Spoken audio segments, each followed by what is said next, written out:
E aí, será que você deve contar os seus sonhos, os seus projetos para as pessoas ou não? Existe aquela lenda, né, de tipo, poxa, você não deve contar para ninguém, como se desse azar, assim, como se a pessoa fosse jogar um olho gordo, como se ela fosse botar uma urucubaca naquilo que você está fazendo.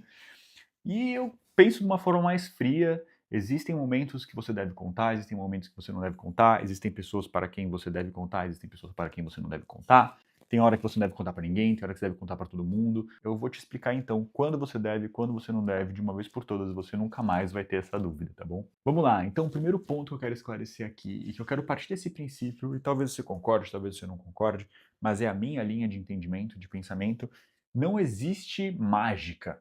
Eu tenho que partir desse princípio, não existe mágica. A pessoa não vai, com o poder da mente dela, conseguir estragar aquilo que você está fazendo. O que você precisa entender é que quando você conta para a pessoa tem um comportamento, ela tem uma atitude. E você, a partir daquilo que você sente, do que você estabelece dentro de você, você também tem um comportamento, também tem uma atitude. Então as coisas não acontecem num plano mágico, elas acontecem num plano real. E você contar algo, um plano para alguém, tem um efeito em você e na pessoa. Então, a primeira coisa que eu quero te dizer é por que que eu estou abordando esse tema hoje. Eu estou numa sequência de gravação de 100 vídeos antes de publicar o primeiro. E eu contei isso para um amigo, eu contei isso para pouquíssimas pessoas. Quem sabe disso é a minha esposa, o meu filho, o meu irmão mais novo, e tem um pessoal de um grupo que eu tô, onde a gente troca conhecimento, a gente comenta uma coisa e tal. Eu nunca falei abertamente desse plano dos 100 vídeos, mas eles sabem que eu estou gravando porque eu tiro dúvidas e tudo mais, mas meio que quase que isso não conta. E aí eu tenho especificamente um amigo que eu contei isso. Não contei para minha mãe, não contei para vários dos meus melhores amigos, contei para um porque ele é um amigo que cria conteúdo também para o YouTube, é um amigo de longa data. Eu já tinha contado para ele, na verdade, que eu estava gravando, mas até então eu não tinha tido esse plano de gravar 100 vídeos antes de publicar o primeiro. E aí ontem eu contei isso para ele. E aí ele falou assim para mim, ele, não, mas, poxa, nada a ver você fazer isso. Vai lá, publica logo os vídeos, isso vai te ajudar e não sei o quê. E ele começou a me falar os motivos pelos quais eu deveria fazer isso. E foi interessante porque quanto mais ele falava, mais eu explicava para ele os porquês que eu não faria isso. E aí eu comecei a perceber, né, por que que a gente não deve às vezes contar para as pessoas. Publicar os meus vídeos teria um efeito parecido com o de contar para as pessoas. Porque quando você conta algo para alguém, você recebe um feedback, você recebe um retorno. E esse retorno, ele pode te ajudar ou ele pode te atrapalhar. E quando você está estabelecendo um comportamento novo, você está com algo que ainda é muito, muito, muito pequenininho, você não quer correr o risco de talvez vir algo que te prejudique. A partir dessa vivência, agora eu vou organizar para você pontos pelos quais você deve, pontos pelos quais você não deve, quando e, enfim, vou colocar todos os pingos nos is.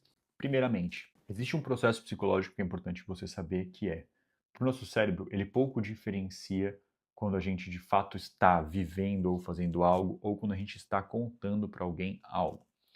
Então, quando você diz para uma pessoa que você vai fazer tal coisa, isso pode te fazer acabar perdendo um pouco da motivação, perdendo a vontade de fazer, porque você já desfrutou daquilo. Então, por exemplo, eu vou competir, uma coisa que eu quero fazer, né? Eu quero daqui a um tempo competir no kickbox. E eu estou contando isso para você, eu estou falando sobre isso. De certa forma, isso pode me fazer e as pessoas começam a falar, nossa, ele é competidor, hein? Nossa, o lutador, e não sei o quê. Você ganha uma credibilidade que você, na verdade, ainda não merece, porque você ainda não fez. E essa credibilidade, você falar, você receber, pode te desmotivar, porque é como se você tivesse, de fato, vivendo aquilo que você ainda não viveu. Outro ponto, agora fazendo um contraponto, né? Quando eu falo aqui pra você que eu vou competir no kickbox, pô, pega mal eu não fazer isso, né? Eu tô aqui me criando quase que um compromisso com você, né? Que nem aquela história do navegador que chegou no outro continente e queimou os barcos. Você quer queimar o seu caminho de volta para casa, você quer não ter mais volta. Então você pode até cair numa situação difícil, onde na mesma questão, né, por um lado, você fica menos motivado a realizar, porque você já está lidando com aquilo como se fosse uma realidade no momento que você conta, mas por outro lado, você já criou um compromisso e você queimou as tuas pontes, queimou tuas chances de voltar atrás. Então tem essas duas coisas que você tem que colocar na balança. Agora, outro ponto que é bem importante, né, você falar, voltando um pouco mais à questão que eu tive com o meu amigo. Quando você tem uma ideia nova, algo que, um projeto novo, que seja, você tem que pensar que ele é um bebezinho, ele é uma sementinha que acabou de começar a germinar. Você recolher feedback sobre aquilo pode ser um adubo para você fazer sua plantinha crescer. Só que quando a plantinha ela é muito bebezinha, não está na hora de você colocar adubo ainda. Você pode acabar intoxicando ela de tanto adubo. Você não precisa, uma planta muito pequena, você não pode deixar ela tanto no sol. Você não pode colocar tanta água. Você não pode ter. Você tem que deixar ela meio quietinha, assim. Você tem que fazer o possível para ela continuar sobrevivendo, é só isso. Então, o seu projeto ele pode estar nesse momento, onde você só precisa que ele sobreviva, você só precisa continuar, onde você, de repente, um hábito novo. Meu, você só precisa conseguir fazer aquilo todo dia um pouquinho. Você não precisa que as pessoas falem que aquilo é bom, que aquilo é ruim, você não pode mexer muito, você precisa tomar um certo cuidado. Então esse é um ponto importante de você trazer para você. Agora, fazendo de novo um contraponto. Quando você ainda não sabe os ingredientes, você ainda não sabe se você tem que colocar água, sol e terra na sua plantinha. Você tem parte de uma ideia, você não tem ela inteira. Aí a gente pensa um pouco em empreendedorismo. Às vezes você sabe que você quer criar uma marca de roupa, uma marca de vestuário, mas você não sabe muito bem se vai vender camiseta, se vai vender boné, se vai ser uma roupa mais estilo de academia ou se vai ser uma roupa mais social. Enfim, se você vai fazer só preto e branco, você não tem ainda a ideia inteira, sabe? Se você ainda não tem a ideia inteira, é legal você conversar com as pessoas e começar a falar um pouco sobre as partes que você tem dessa ideia, porque às vezes elas te trazem outras partes da ideia, ou às vezes elas te trazem, até te trazem ideias, mas que você sabe que você não vai por esse caminho. Então, na hora que você tá, vamos lá, na hora que você tá idealizando algo, você não sabe exatamente ainda o que você vai fazer, você está criando aquela ideia, pode ser muito interessante você conversar com algumas pessoas que de alguma forma sejam seu público-alvo ou que de alguma forma têm de fato a contribuir. Saiba que não é que a pessoa te falou vai por aqui que você vai por lá. Esses dias mesmo, um aluno meu me perguntou um conselho sobre um projeto, uma produção cultural. Eu falei para ele que não é muito minha área, que não é algo que eu entendo muito, que ele poderia seguir o meu conselho ou não, e ele não seguiu e deu super certo. E eu acho que isso é muito válido, é muito legal você ter. Então, quando você está criando um projeto, saiba que você vai ouvir várias pessoas, não pega uma só também.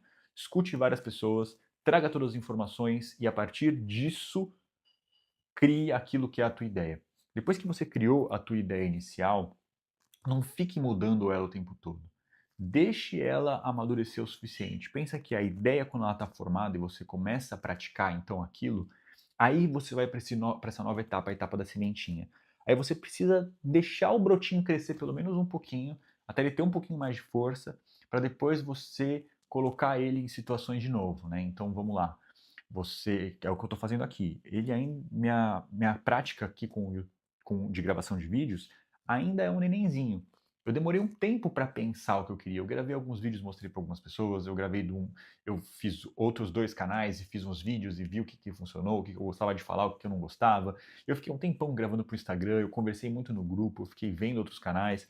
Então eu fiquei eu não estava ainda com a ideia formada. Eu fiquei um tempo ali meio que vendo referências e pensando e conversando e sentindo qual que era o meu caminho. Depois que eu decidi, vou seguir esse caminho aqui, o que eu determinei para mim mesmo? Que eu ia ficar um tempo gravando, então, sem publicar, porque agora eu cheguei, eu já sei qual que é o meu projeto. Então eu vou tomar muito cuidado com ele. Depois que ele já tiver um brotinho, ele vai chegar numa etapa que é importante aí, então, eu receber feedback. Porque daí eu já tenho algo. Então eu tenho algo, assim, não é só uma ideia. Ele deixou de ser uma ideia, eu plantei, ele cresceu, ele já existe, ele é alguma coisa, ele ainda é pequeno. E agora eu preciso saber o retorno. Agora eu preciso mostrar ele para as pessoas para ver para que lado que ele vai. Porque pode ser que venha um feedback muito forte mostrando que eu tenho que mudar completamente de lado. E aí tudo bem, eu faço essa mudança, mas eu faço uma mudança a partir de algo que já existe. Senão você fica na tua própria mente elaborando, elaborando, elaborando e não realiza. O nosso tempo de elaboração mental ele é muito mais rápido, é muito mais fácil você pensar um monte de coisa do que você fazer um monte de coisa. Então esse é um momento importante ali. Outra coisa agora, então fecha tudo isso, vamos pensar numa próxima perspectiva. A gente já trouxe uma, demos contrapontos, trouxemos outro ponto, demos contrapontos, agora vamos fechar o terceiro. que vai um pouco mais de encontro em relação ao que a superstição prega, né? Em relação à inveja, ao que a pessoa fala, ao que ela pode fazer. Eu acho que é um pouco a mesma coisa, tá? Você tem que tomar um certo cuidado, sim, com o que você conta. Às vezes, mesmo que sejam pessoas que te amam. Por exemplo, né, a minha mãe, eu vou falar, pô, não tem ninguém que me ama mais na vida do que minha mãe. Mas eu decidi não contar pra ela nesse momento do YouTube, porque de repente ela pode achar que eu tô me cobrando demais, de repente ela pode achar que é muita coisa, e ela pode meio que ser aquele olhar, ter aquele olhar acolhedor, né, do tipo, ai filho, mas poxa, você já faz tanta coisa, já trabalha tanto, você não sei o que, não sei o que lá, e faz eu ficar mais acomodado, aquele colo de mãe, aquele calor de mãe que faz a gente falar, ai não, não quero cobrar muito de mim mesmo, vamos dar uma relaxada, vamos pensar, pegar menos firme. Então esse é um cuidado, por exemplo, que eu sei que eu tenho que ter em relação a contar alguma coisa para minha mãe, que acaba me desincentivando. Às vezes, né, que nem por exemplo esse meu amigo, quando eu conversei com ele ontem, contei sobre o meu plano dos 100 vídeos, e ele falou para mim que não devia fazer isso, que não sei o quê. De repente ele pode até ter certo nas razões dele. Pode ser bom para mim ter postado esses vídeos. Ele: "Ah, você monetiza antes, mais isso, mais aquilo". Só que tem um momento que você tem que fechar um plano e você tem que estar forte com isso, forte o suficiente para que mesmo se uma pessoa falar para você ir para outro caminho, você não vai mais. Porque senão você vai para um lado, vai para o outro, vai para um lado, vai para o outro e não vai para lugar nenhum. Então eu contei para ele, e aí eu percebi que não, tudo bem, eu já tenho isso cristalizado o suficiente para poder contar para uma pessoa e ela falar para eu fazer outra coisa e ainda assim eu decidi fazer. Mas se fosse de repente algumas semanas atrás, se eu não tivesse acumulado tantos vídeos, talvez isso pudesse me balançar, me fazer ficar na dúvida. E essa dúvida tem momentos que não são momentos de você ter dúvida, tem momentos que são de você ter algumas certezas para você poder caminhar o tanto que você precisa caminhar, e aí depois você coloca em xeque o que você fez e você passa a se questionar de novo. Então esses são os pontos que eu queria trazer para você. Você pode estar pensando assim, nossa, mas eu contei e deu errado, tudo que eu contei deu errado, que eu não contei deu certo. E na verdade não é pela mágica que as pessoas colocam. A pessoa pode até ter um olhar às vezes invejoso e te jogar meio para baixo, inconscientemente falar uma coisa negativa ou falar mal do que você está fazendo para alguém e aquela consequência negativa chegar via outra pessoa. Isso pode acontecer, mas não é porque a pessoa fez uma coisa mental ali que fez o seu resultado mudar, é porque ela tomou atitudes que te atrapalharam. É porque você internamente teve mudanças que afetaram o seu psicológico e que fizeram com que as suas atitudes mudassem e que acabaram te atrapalhando. Espero que eu tenha ajudado. Vou deixar um próximo vídeo aqui para você assistir e até o próximo vídeo.